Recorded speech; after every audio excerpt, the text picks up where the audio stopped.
Manipur News.cn maikaydagi mayam yumfamda marui pausing pijari ahanbada Kangpokpida National Highway thingzala kukisin release atkre maitai amasung kuki gi marakta thokliba kangluki irang asigi manungda tongan mafamda chathagiba miyan mipun amasung crime kayada sinabagidamag NIA na kuki lusingba kaya matang pagalapagi mayokta ngasi Committee on Tribal Unity Kotuna National Highway thingzalaga Kangpokpida release atkre release adu ngasi ayupung 13 rom tarakpa aduwaida hoki masing yamlo kuki nupi amasung nupa singna lambi Jordan Thorok release adu saruk yaki NIA na kuki lusingmusingi mathota case lokhatpa loena makhoibu pharibadu khudakta lepodabani kuki gi mi amata phaba yaroi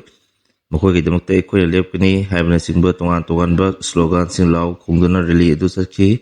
madugi samathakta tongan ba slogan sing phaba plate card pai ki security force na mikup nahum na ngak chen ki makhata pa amada Mizoram da Myanmaris ising ko trying thoi gi damak biometric data loguduri Mizoram da hujik tungza phamlogduna leiriba Myanmar masa lising ko trying thoi gi damak biometric data logurga register tawrama thorang lohotkadori National Information Center sakatpa Foreigner Identifications Portal sinaraga Mizoram da lengang na state ajuda hujik tungza phamlogduna leiriba Myanmar masa sing biometric data amasung demographic data khomjananaba thorang loholakpani hiramasi gi matangda Mizoram gi Home Secretary Balman Mawiyana hai Myanmar masa sing biometric enrollment taunabagi matangda district level team ama semkalaga ningchina training tobo loire district kudimata deputy commissioner lusingba local committee mo semlaga khanaba thorang asi lohotkani state pumbagi oina home minister ke samdangana lusingba state level committee na biometric enrollment gi thabak sing ingsingani Makata pa amada pamaina lusingba ULF ki kadar tare pripak pro gi kadar ama police na phari lenga ki makada thabak toriba official sinda ki akang pu anduna sel khaiba amadi jika lawuda chenaba singni haiba pamaina lusingba ULF ki nyoi tare Manipur police ki kanggu amana ngarang Imphal gi babupura manungdagi pharpa ngamkhre Manipur police control room dagi thadorakpa serol amagi matungina phagalame sing adudi Konthojam Opentro Singh, Elias Ibomcha Lepamna, Mungsangai Awang Lekai, Thokpom Tomsa Singh, Lepamna Wangkai, Thokpom Lekai Amadi, Lethel Lakpom Sarasandra Mangang, Khurai Shobam Lekai, Homgai Lertagini. Polisna Makai Homdagi magazine ani ke konaba 9mm ki pistol ani, Maru Nipan, .31 ki pistol ama, Maru Mari, Yauna magazine ama, mobile handset Mari, wallet ama sel oina lupa lising ahungga sanipan, Aadhaar card amasung scooty ama phakapangamble hairi. Marak sida state amaga atop state amagi marakta lo na khuzuk khulai kya putok bujen tomoni haiba mari Manipur police na ngarang Imphal manungdagi masing yamlaba khulai kya galure na phakapangamkhre police na phakalami sing adu pambaina lusingba ULF ki member thamai bandagi sinam Somendro Maitei Elias Pankhei Noibung Ayang Polidagi Lanjenba Nongthombam Sinjamai Chirom Lekaidagi RK Noibungdagi Abothe amasung Kongpal Mutum Lekaidagi Bisona Toksomni makhoi mari dagi Police na 9mm ki pistol Smith and Wesson pistol ani magazine ahum nangmai maru ran kuntra mari maru trama konaba 9mm ki siga 6 short pistol ama magazine ani loinana globe trampan JD Taras pistol 7.65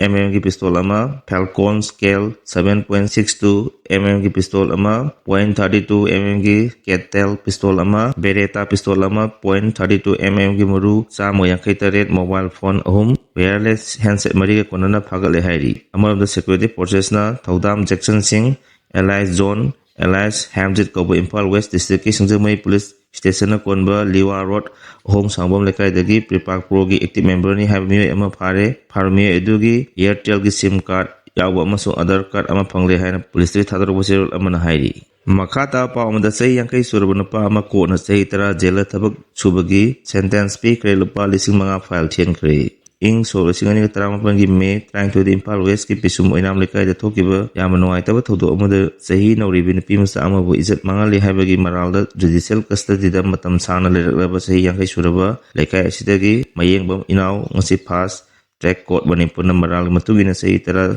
jail da thabak subagi phadok pi bolore na lupa lising mga file tohon kre todo si so lisingani ga trampan gi me trying to the Imphal West ki pisum oinam lekai da victim oirebin pimsa asina lekai asigi community hall da kerosene jail le habagi pau pirapodagi matungina mahana kerosene lo na satwa matamda hairiba convict oiraba inaw ni imung aduda ahal lama leitabi khudong sabalo ro ga adubu na phuda namja namthena dune izat pan bagi thodok thoki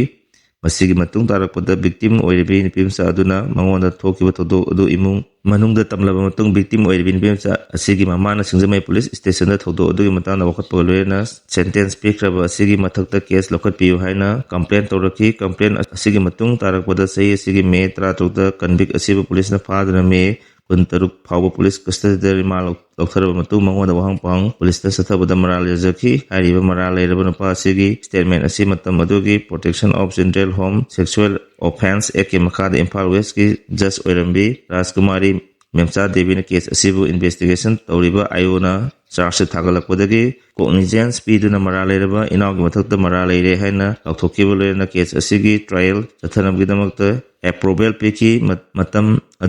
ꯑꯗꯨꯒꯤ special ꯖꯖꯅ ꯑꯦꯛꯌꯨꯖ ꯑꯁꯤꯗ ꯑꯄꯥꯟꯕ case ꯑꯁꯤ ꯆꯦꯟꯅꯕ꯭ꯔꯥ ꯍꯥꯏꯅ ꯍꯪꯕꯗ case ꯑꯁꯤ ꯆꯦꯟꯅꯗꯦ ꯍꯥꯏꯔꯛꯄꯗꯒꯤ case ꯑꯁꯤꯒꯤ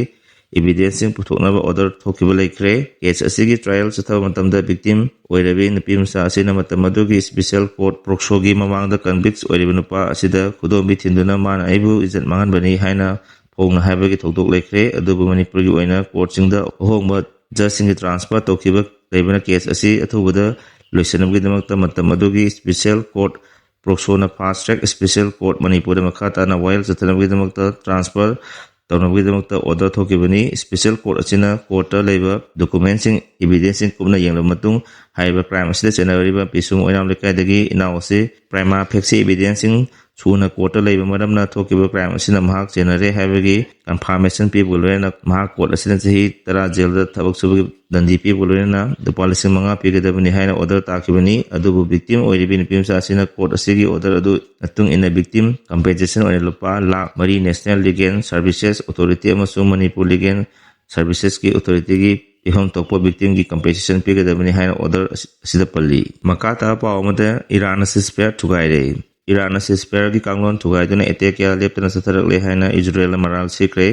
ꯂꯩꯕꯥꯛꯄꯣꯛꯄ ꯅꯨꯃꯤꯠꯀꯤ ꯑꯌꯨꯛ ꯑꯉꯟꯕꯗꯒꯤ ꯍꯧꯅ ꯏꯖꯔꯦꯜ ꯑꯃꯁꯨꯡ ꯏꯔꯥꯟꯒꯤ ꯃꯔꯛꯇ ꯁꯤꯖꯐꯥꯌꯔ ꯆꯠꯅꯕ ꯍꯧꯔꯦ ꯍꯥꯏꯅ ꯐꯣꯡꯗꯣꯛꯈ꯭ꯔꯕ ꯃꯇꯨꯡꯗ ꯏꯖꯔꯦꯜꯒꯤ ꯗꯤꯐꯦꯟꯁ ꯃꯤꯅꯤꯁꯇꯔ ꯏꯖꯔꯦꯜ ꯀꯥꯁꯅ ꯍꯥꯏ ꯁꯤꯖꯐꯥꯌꯔꯒꯤ ꯀꯥꯡꯂꯣꯟ ꯉꯥꯛꯅ ꯆꯠꯄ ꯉꯝꯗ꯭ꯔꯕ ꯇꯦꯍꯔꯥꯟꯒꯤ ꯃꯔꯨꯑꯣꯏꯕ ꯂꯝꯐꯝꯁꯤꯡꯗ ꯃꯤꯁꯥꯏꯜ ꯀꯥꯞꯁꯤꯟꯗꯨꯅ ꯆꯠꯊꯅꯕ ꯃꯤꯂꯤꯇꯔꯤ ꯃꯀꯣꯛ ꯊꯣꯡꯕ ꯂꯨꯆꯤꯡꯕꯁꯤꯡ ꯌꯥꯊꯪ ꯄꯤꯈ꯭ꯔꯦ꯫ ꯑꯃꯔꯣꯝꯗ ꯌꯦꯃꯦꯟꯒꯤ ꯍꯨꯇꯤ ꯒ꯭ꯔꯨꯞꯅ ꯏꯖꯔꯦꯜꯗ ꯃꯈꯥ ꯇꯥꯅ ꯃꯤꯂꯤꯇꯔꯤ ꯑꯣꯄꯔꯦꯁꯟ ꯆꯠꯊꯒꯅꯤ ꯍꯥꯏꯅ ꯂꯥꯎꯊꯣꯛꯈ꯭ꯔꯦ꯫ ꯌꯨꯑꯦꯁ ꯄ꯭ꯔꯦꯁꯤꯗꯦꯟꯠ ꯗꯣꯅꯥꯜꯗ ꯇ꯭ꯔꯝꯞꯅ ꯏꯔꯥꯟ ꯑꯃꯗꯤ ꯏꯖꯔꯦꯜꯒꯤ ꯃꯔꯛꯇ ꯁꯤꯖꯐꯥꯌꯔ ꯑꯦꯒ꯭ꯔꯤꯃꯦꯟꯠ ꯂꯥꯎꯊꯣꯛꯈ꯭ꯔꯕ ꯃꯇꯨꯡꯗ ꯍꯨꯇꯤꯒꯤ ꯄꯣꯂꯤꯇꯤꯀꯦꯜ ꯕ꯭ꯌꯨꯔꯣꯒꯤ ꯃꯦꯝꯕꯔ ꯃꯣꯍꯝꯃꯗ ꯑꯜ ꯕꯨꯈꯥꯏꯇꯤꯅ ꯁꯣꯁꯤꯌꯦꯜ ꯃꯤꯗꯤꯌꯥ ꯄ꯭ꯂꯦꯠꯐꯣꯔꯝ ꯑꯦꯛꯁꯇ ꯊꯥꯒꯠꯂꯛꯄ ꯋꯥꯔꯣꯜ ꯑꯃꯗ ꯍꯥꯏ ꯌꯨꯅꯥꯏꯇꯦꯗ ꯁ꯭ꯇꯦꯠꯁꯅ ꯁꯤꯖꯐꯥꯌꯔꯒꯤ ꯋꯥꯐꯝ ꯌꯥꯅꯕ ꯄꯨꯔꯛꯂꯦ ꯍꯥꯏꯅ ꯂꯥꯎꯊꯣꯛꯈ꯭ꯔꯕꯁꯨ ꯒ꯭ꯔꯨꯞ ꯑꯁꯤꯅ ꯏꯖꯔꯦꯜꯒꯤ ꯃꯥꯌꯣꯛꯇ ꯃꯈꯥ ꯇꯥꯅ ꯃꯤꯂꯤꯇꯔꯤ ꯑꯣꯄꯔꯦꯁꯟ ꯆꯠꯊꯅꯕ ꯐꯤꯔꯦꯞ ꯂꯧꯔꯦ꯫ ꯒꯖꯥꯗ ꯏꯖꯔꯦꯜꯅ ꯆꯠꯊꯈꯤꯕ ꯃꯤहुꯠ ꯃꯤꯅꯩꯒꯤ ꯊꯧꯑꯣꯡꯁꯤꯡ ꯂꯦꯞꯇ꯭ꯔꯤ ꯐꯥꯎꯕ ꯃꯈꯥ ꯇꯥꯅ ꯃꯤꯂꯤꯇꯔꯤ ꯑꯣꯄꯔꯦꯁꯟ ꯆꯠꯊꯈꯤꯅꯤ ꯍꯥꯏꯔꯤ꯫ ꯄꯥꯎ ꯑꯁꯤꯒ ꯂꯣꯏꯅꯅ ꯉꯁꯤꯒꯤꯗꯤ ꯃꯔꯨꯑꯣꯏꯕ ꯄꯥꯎ ꯄꯤꯖꯕ ꯃꯇꯥꯡ ꯑꯁꯤ ꯂꯣꯏꯖꯔꯦ꯫ ꯃꯈꯥ ꯇꯥꯕ ꯑꯞꯗꯦꯠꯀꯤꯗꯃꯛ ꯃꯌꯥꯝ ꯄꯨꯟꯅ ꯉꯥꯏꯃꯤꯟꯅꯁꯤ꯫ ꯂꯣꯏꯅꯅ ꯆꯦꯅꯦꯜ ꯑꯁꯤꯕꯨ ꯅꯨꯡꯁꯤꯕꯤꯗꯨꯅ ꯂꯥꯏꯛ ꯑꯃꯗꯤ ꯁꯕꯁꯀ꯭ꯔꯥꯏꯕ ꯇꯧꯕꯤꯔꯝꯃꯨ꯫